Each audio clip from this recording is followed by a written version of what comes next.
affordability, as Margaret has shared. Andrew, can you talk to us a little bit about the work of the Hunger Program related to community organizing and some of the core principles that you look for when looking for sustainable initiatives that develop affordable housing? Sure, and good afternoon to everyone. It's good to be with you all. As you may know, the Hunger Program is about addressing hunger, but especially about getting at those systemic drivers of hunger and poverty. And so I think we're all challenged by the Matthew 25 initiative, and just wanted to back up a little and think about, as our goal is to eradicate systemic poverty, we know we must be thinking in systems, thinking about systems level. And for me, there are three important questions that I popped into the chat, but I think these questions can help us discern how to go about affecting systemic change. So what is the nature of the system? What are the current conditions within the system? And what are the forces that have the interest and capability of making real change? So as we've heard from these many examples and our presenters today, the nature of housing is that it is driven by profit. And like all our other wealth, housing wealth is accumulating into the hands of the rich.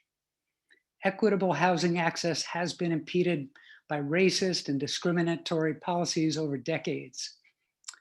So low income, Black, Indigenous, and households of color are more likely to be severely burdened by housing costs and to live in poor quality housing with increased exposure to environmental hazards. The current conditions are such that the financial fallout from COVID-19 is fracturing an already stressed housing system.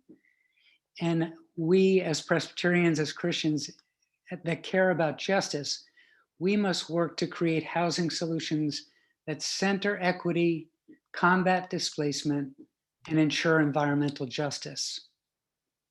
So now, what are the forces that can affect such change at a scale that makes a difference? We've heard a little bit in the chat about this, but one such force is congregation-based community organizing. And we've heard about that from John Brown as well. Short name CBCOs. So New Jersey Together is a congregation-based community organizing group that also has non-faith group members that comprise the coalition. And they are part of the Industrial Areas Foundation, one of the 4 major CBCO networks in the country. And you've heard how effective New Jersey Together has been. So decades ago, the General Assembly determined that CBCO work on affordable housing would be the most effective way to combat homelessness. So 4% of the OGHS offering is devoted to this purpose of funding CBCO grants and training.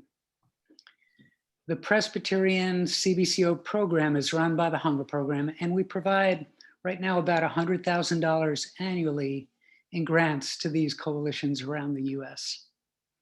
A few are startup CBCOs, but almost all of them are working on affordable housing.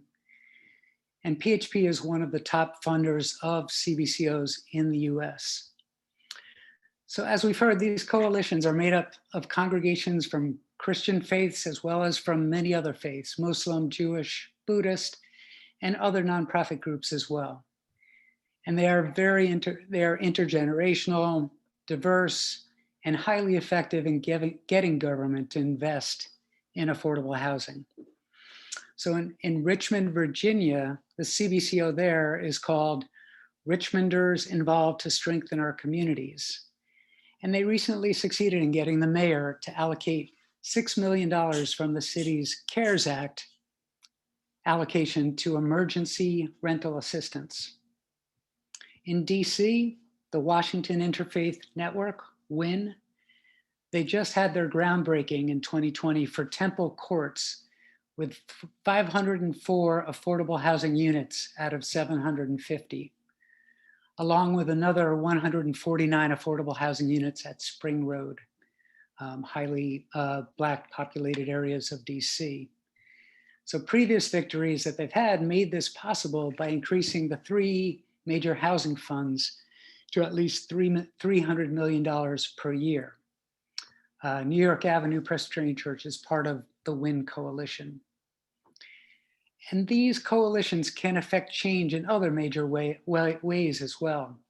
WIN, along with their allies, impacted the DC budget recently to increase investment in housing priorities to the tune of $150 million. Now, this included an investment of $88 million for the Housing Preservation Fund, $25 million for public housing repairs, and nearly $9 million for homelessness services.